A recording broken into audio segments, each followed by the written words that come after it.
Hey guys, how are you doing? Today I would like to show you the Queen's Gambit Accepted. Welcome to a new chess opening tutorial. And what is the Queen's Gambit Accepted? Well, it arises after the moves d4, d5, and now this is the Queen's Gambit. Gambit we call it because white is sacrificing a pawn here. The pawn on c4 is undefended and black accepts it. So this is why it's called the Queen's Gambit Accepted. The other way would be to go e6 here, typical move, Queen's Gambit declined, or the Slav c6 defending the pawn on d5, so you could take back with the pawn. But these are topics for another video. Today we're going to look at d takes c4, black wins the pawn, but it's usually only a matter of time until white will win back this pawn. He has three moves to choose from here. Knight f3 is pretty much the main move, and there's also e3 and the most aggressive move, e4. So e4 is much different than knight f3 and e3, so let's begin with this move. And here black has a lot of moves to choose from. Just to give you an idea, e5, c5, knight f6, knight c6, as well as b5. And b5 is the most interesting of them all because it pretty much involves a pawn sacrifice here after moves a4, c6, takes, knight c3, a6, knight takes b5, and now black sacrifices the exchange with bishop b7. Here white has rook a2 or rook a1 available, and after both these moves the position is quite complex, but I think objectively white should be better. However, dangerous position to play for white if he doesn't know the theory here.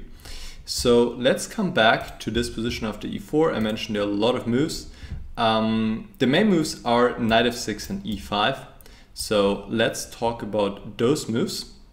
And both lead to completely different structures. So let's begin with knight f6, attacking a pawn. White pushes forward with e5, now knight to d5.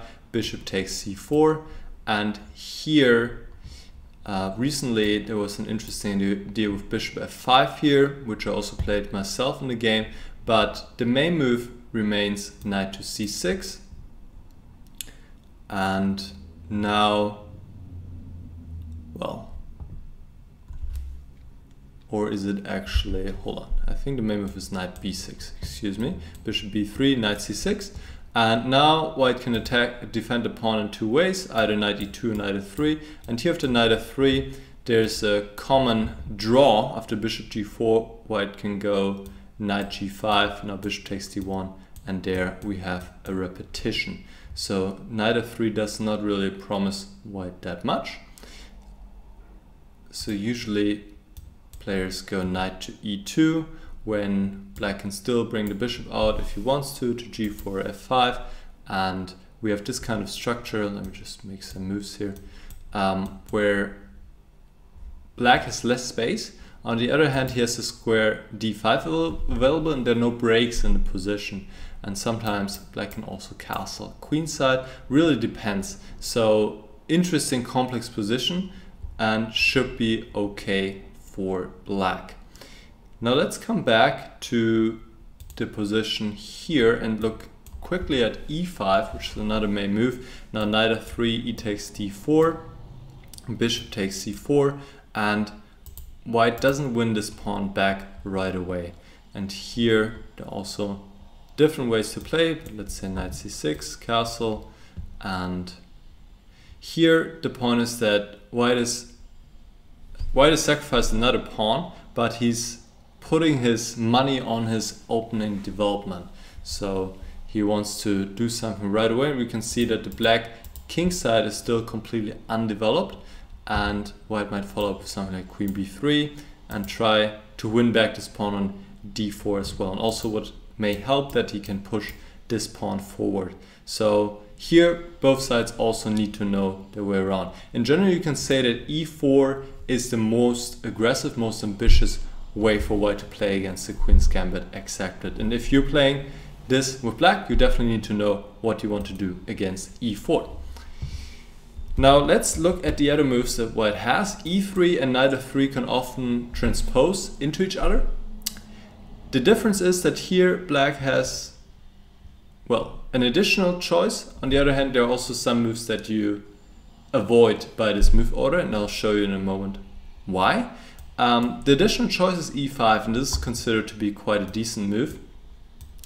And we reach an isolated pawn position here, bishop d6, knight f3, knight f6. Here the old main line is to play castle, and we get something like this. But this, as theory has shown, as the games have shown, does not really give white that much.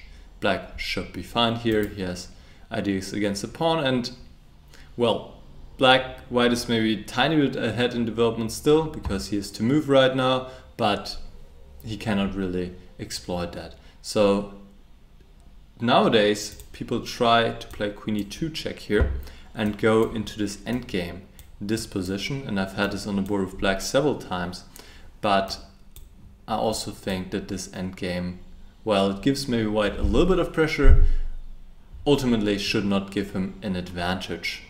But you also need to know what you're doing here with black. Here, black doesn't have to go e5. He can also play knight f6 when the game will transpose to what we're going to see in a moment. Of course, white could also take it on c4, but he develops the knight to f3 most of the time anyway, so this will transpose. So let's begin with knight f3. Now knight f6 is the main move. There are also some tries attached with a6 and then to follow up with b5 to really hang on to the pawn, but ultimately white will win back the pawn, and it seems that white can get a little bit of something there as well. So the main move is knight f6. Now e3 opens up the bishop. Black copies this, goes e6, bishop takes c4, and now goes immediately c5 to attack the pawn on d4. Now castle, a6, and here a6 is the typical move to play b5 next move, and here white has really a lot of moves available. He can go a4 to stop b5, he can just develop the knight, he can play queen e2, he can go bishop b3, which is one of the main moves, and he can also play d takes c5, which was for me one of the reasons I did not like to play this variation anymore, because now either if you take on d1 with black or if you take on c5, you will get an endgame where white is pressing a little bit because of his lead in development, and well, not that interesting position to me at least with the black pieces, so this is why I avoided this line. That reminds me, I should tell you what additional option black has here available, which is to play what I've done a lot with bishop g4. So this is the advantage of e3 over knight f3, that you would avoid bishop g4. And here there's another option to bring out the bishop, which leads to different positions obviously, but the ideas stay the same. Black plays either with c5, or I should mention there's also another idea to play like this with knight c6 and then play the bishop to d6, and then let's say we make some moves here, is to prepare e5. So sooner or later, black either wants to push c5 or e5, because otherwise white just has more space, and you want to equalize the space, because in the long run that would just be beneficial for white, as he can more easily maneuver and increase space and really restrict you. So either e5 or c5 in the Queen's Gambit Accepted. c5 is more typical, but just want to show you this real quick, that this also exists to play with e5. Going back to this position, that was just a short interlude. Yes, d takes c5 leads to an endgame. White has other moves available. Bishop b3 is the most popular choice, I believe so, or I think the most critical. Here, black can also go in various ways. Just to give you a typical position, here is to play like this. Knight c3, castle, bishop g5, and what we see here, we have this isolated pawn position, and this kind of structure can arise out of a lot of different openings, so it's really good if you know what's going on here. And I'll tell you a little bit, even though we could fill several videos on this, but in general the side of the isolated pawn wants to attack the opponent's king, okay, because this pawn allows, white has a little bit of space advantage here, and this allows him to open up to position if he needs to with d5, and to get the pieces to the black king. Okay, we could imagine scenarios where the rooks swing over, white can use this e5 square, which is supported by the pawn, and he can also implement this kind of bishop queen battery against the king. So he has many ideas. Why does he need to attack the king? Well, structurally speaking, his pawn structure is worse. This pawn is isolated, that means it cannot be defended by other pawns, and it has to be defended by pieces, consequently, right?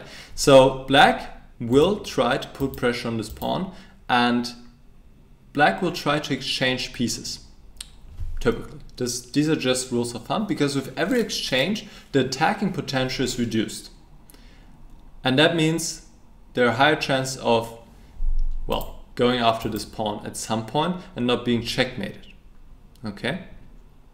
So this is the struggle here in these kind of structures. White tries to checkmate, or not allow too many piece exchanges, and black tries to take off the queens. That would be very helpful.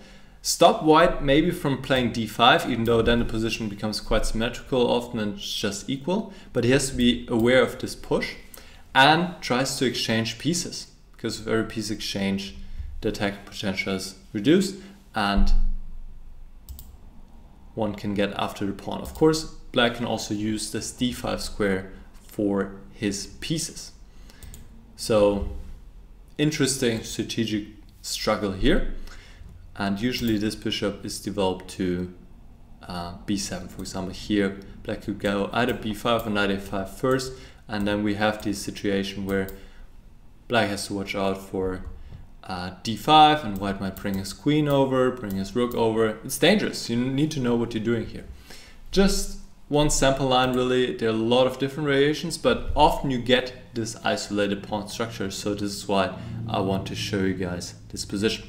In general, the Queen's Gambit Accepted is considered to be a very solid opening. It has been employed by, for example, World Championship challenger Fabiano Caruana and also other top players. It's a good opening. What I like about it, it's not that much fury, because you need to know these three lines, knight f3, e3 and e4 pretty much, and you're set. If you know what you're doing there, it's less fury than other opening systems, I would say. Well, so it's an opening I can recommend for black if you don't want to study that much fury. And if you're playing with the white piece, you need to know where you want to be heading.